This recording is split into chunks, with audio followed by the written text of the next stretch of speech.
জামাল, তোর সমন্দিরে বল এইখান থেকে তান্ত্রিকরে নিয়ে যেতে। বৃদ্ধ, এদিকে আয়।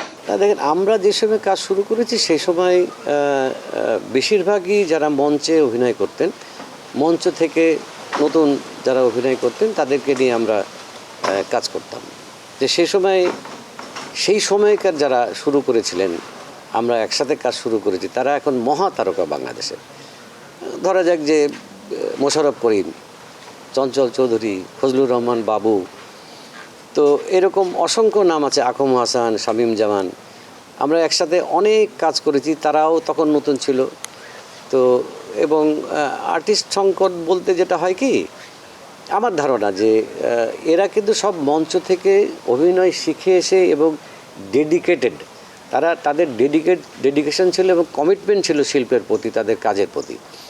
সো ওই সময়ে কিন্তু আমার প্রত্যেকটা সিরিয়ালে মিনিমাম 20 থেকে 25 জন শিল্পী থাকতেন। সে ঘর কুটুম বলেন, হারকিপ্টে বলেন, সাকিন শারিশুরি বলেন, রঙের মানুষ বলেন, ভবের হাট, প্রচুর শিল্পী নিয়ে আমরা কাজ করতাম। এবং তখন টাকার বিষয়টা, এই শিল্পীদের কিন্তু টাকার প্রতি তখন অতটা খুব বেশি যে আমাকে এত টাকা না দিলে করবো না, ব্যাপারটা একদমই উল্টা ছিল। তারা ভালো কাজ করতে চাইতেন, কি টাকা পাবো কি না পাবো এটা নিয়ে ওনারা বিন্দুমাত্রই চিন্তা করতেন না, এবং ফুল ডেডিকেশন দিয়ে তারা কাজ করতেন। এখন কি হয়, এখন প্রথমেই শিল্পীদেরকে কন্ট্রাক্ট আগে ডেটটা চায়, ডেটটা বিক্রি করতে হয় আর কি। এখন আপনার 27-28 তারিখে আছে, ডেটটা লক করেন। ডেটটা লক করলো, তারপর পেমেন্টটা কত হবে, দ্বিতীয় কথা এটা। তৃতীয়তে গিয়ে হয়তো অনেকে বলে ডিওপিকে বা অমককে এগুলো বলল, তারপরে এসে আসলে স্ক্রিপ্টটা কী, তার মানে পুরো জিনিসটা রিভার্স হয়ে গেছে। যেই কারণে এবং সেটাও কিন্তু খুব হাতে গোনা কয়েকজন শিল্পী। আমাদের সময় যেরকম একসাথে 20, 30, 40 জন অভিনেতা অভিনেত্রী ছিলেন, এখন হয়ে গেছে 5 থেকে 6 জন, বাকিগুলো নাই। যেটা বললেন যে এখনকার নাটকে আর্টিস্ট 2-3 জনের মধ্যে দিয়ে নাটক করতে হচ্ছে, কারণ ওই 2-3 জনকে পেমেন্ট করতে গিয়ে তো নাটকের 80% টাকা শেষ। এটা যদি আপনারা খোঁজ নিয়ে দেখেন যে একটা নাটকের বাজেট যদি 100 টাকা হয়, তো 2 জন মানে অভিনেতা অভিনেত্রী তাদের মেইন যারা করেন তাদের পেছনেই চলে যায় প্রায় 70 টাকা, বাকি থেকে 30 টাকা। এই 30 টাকা সমস্ত ইউনিটের অন্যান্য সবাইকে ভাগযোগ করে নিতে হয়। এটা একটা বড় প্রবলেমই মনে হয়। শিল্পী সংকট আপনারা বলছেন, শিল্পী সংকট তো হওয়ার কথা না।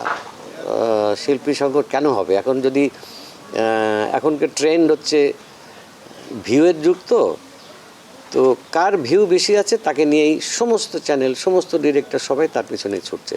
তো ন্যাচারালি সে যা ডিমান্ড করবে সেটা দিতে বাধ্য, কারণ তাকে না নিলে আপনি নাটকটা কোনো চ্যানেলে বা প্রডিউসার আপনি কাজ দেবে না।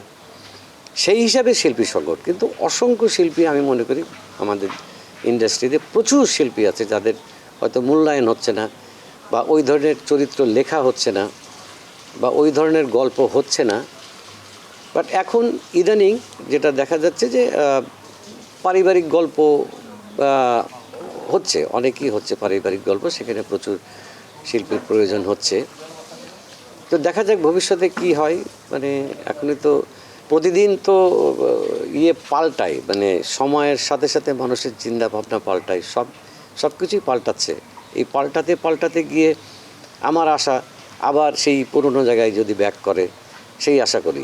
কারণ যে করেই হোক মানুষ পজিটিভ দিকে, সুন্দরের দিকে কিন্তু ফিরে আসে। ভাই, যে বল্লবাড়ির বউয়ের পরে যে আমরা কথা বলছিলাম, তারপরে আপনি কেন লোক সিনেমায়, আপনার সিনেমা তো লোক সেই সময় সুপার ডুপার হিট ছিল, তারপরেও কেন আবার পরে সিনেমাটা কেন বানাইলেন? সিনেমাটা কেন বানাইনি এটা বলার নানান কারণে, অনেক লম্বা কাহিনী, অত না বললেই ভালো হবে। আমি যেটা কেন করিনি, দুই তিনটা ফিল্মের অ্যাটেম্পও নিয়েছিলাম, অনেক দূর এগিয়েছিলাম, মহরত হয়েছিল, গান রেকর্ডিং হয়েছিল, কিন্তু ফাইনালি গিয়ে যেটা হলো যে ওই ছবিটার জন্যে লোকেশন মিলিয়ে, অ্যারেঞ্জমেন্ট মিলিয়ে হিউজ বাজেটের দরকার ছিল। মানে তখন আমাদের দেশে যে ওই সময়ের কথা বলছি, সেই সময় 1,20,00,000 বা 1,50,00,000 টাকা সর্বোচ্চ দিয়ে ছবি বানানো হতো, কিন্তু ওই সময় আমার যে ছবি ছিল সেটার বাজেট প্রায় 7-8 কোটি টাকা লাগতো। তো সেইটা কোনো প্রডিউসার দিতে রাজি হননি, কারণ সেই টাকা ব্যাক করার তো যেহেতু সিনেমা হলগুলোর কী অবস্থা, এই কারণে হয়নি। আর আমিও আসলে ওই স্ক্রিপ্ট নিয়ে কম্প্রোমাইজ করিনি, যে কারণে ওটা করা হয়নি। এবং তারপরে যে মন ভেঙে গেল যে না, সিনেমা আর করবো না, কারণ সিনেমা এমনই একটা জিনিস, একটা নাটক 10টা নাটক বানালাম, হয়তো একটা নাটক হয়তো অতটা পছন্দ হলো না, অতটা জনপ্রিয় হলো না, এটা ম্যানেজ করা যায়। কিন্তু একটা ফিল্ম যদি কোনো কারণে ফ্লপ হয়, তাহলে অ্যাজ এ ডিরেক্টর সেও ফ্লপ। সুতরাং ওই রিস্কটা আমি নিতে চাইনি, সেই কারণেই মূলত করা হয়নি। না, মানে আমার এখন যে মানসিক অবস্থা, আমার যে বয়স, ওই সময় যদি টাকাটা বাজেটটা ভালো হতো হয়তো করতাম। এখন আর আমার ওই এনার্জিটা নাই, ইনফ্যাক্ট এনার্জি নাই। কিন্তু ভালো একটা সিনেমা করার স্বপ্ন সবসময় লালন করি। অনেকে জিজ্ঞাসা করেন হ্যাঁ করব, কিন্তু ওই এনার্জিটা আর পাই না।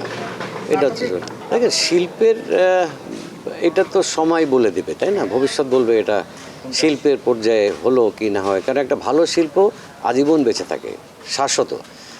তো সেটা বর্তমান সময়ে আমরা এটা বলতে পারি না যে এটা কোনটা শিল্প না। হ্যাঁ, আছে আপনি বিশেষ করে এই ভালো কাজের শুরু হয়েছে কিন্তু ওয়েব প্ল্যাটফর্ম আসার পরে।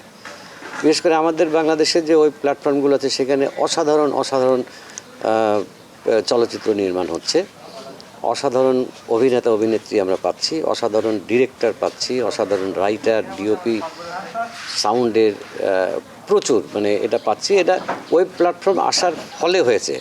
যদি ওয়েব প্ল্যাটফর্ম না আসতো, তাহলে কিন্তু আমরা এই সমস্ত মেধাবী মানুষগুলোকে পেতাম না, কারণ টেলিভিশন চ্যানেলে এত মেধাবী মানুষদের কাজের স্কোপই দিন দিন কমে যাচ্ছে, একদমই কমে যাচ্ছে, মানে এখানে সার্ভাইভ করাই মুশকিল। সো আমি মনে করি ভালো কাজ হচ্ছে, এবং সেই ওয়েব প্ল্যাটফর্মের অনেকগুলো কাজ দেখে আবার নাটকের আমরা যারা কাজ করি তারাও অনুপ্রাণিত হচ্ছে, তারাও প্রভাবিত হচ্ছে, ঠিক আছে এই ধরনের গল্প আমরা করতে পারি। এবং এখন বেশ কিছু নাটক ভালো হচ্ছে, মানে ভালো সংখ্যা হয়তো কম, কিন্তু ভালো কাজ হচ্ছে, ভালো নির্মাণ হচ্ছে। আমি তো বলবো যে এইটা আস্তে আস্তে এই প্রভাবটা বাড়তে থাকবে, সেটাই আশা করি আর কি। হ্যাঁ, এখন বাকিটা ভবিষ্যৎ বলে দেবে। দেখেন, মানে দর্শকের উদ্দেশ্যে, মানে আমাদের সমস্ত কাজের সব কিন্তু দর্শক শ্রোতা আপনাদের জন্যে। আমাদের চাওয়া হচ্ছে আপনাদের হৃদয়ে থাকার জন্যে, এটাই আমাদের মূল চাওয়া। সুতরাং আপনারা ভালো কাজের সাথে থাকুন, ভালো নাটক, ভালো চলচ্চিত্র এগুলো দেখুন এবং অ্যাপ্রিসিয়েট করুন, কারণ আপনারা অ্যাপ্রিসিয়েট করলে তখন আমরা অনুপ্রাণিত হই ভালো কাজ করার জন্য। এবং আমাদের জন্যে দোয়া করবেন, ভালো সময়ে যেন ভবিষ্যতে ভালো সময় আসে, আমাদের শিল্প যেন সেই সোনালি অতীতে যে শিল্পকর্ম ছিল সেই জায়গায় আমরা ফিরতে পারি, সেই দোয়াটা করবেন।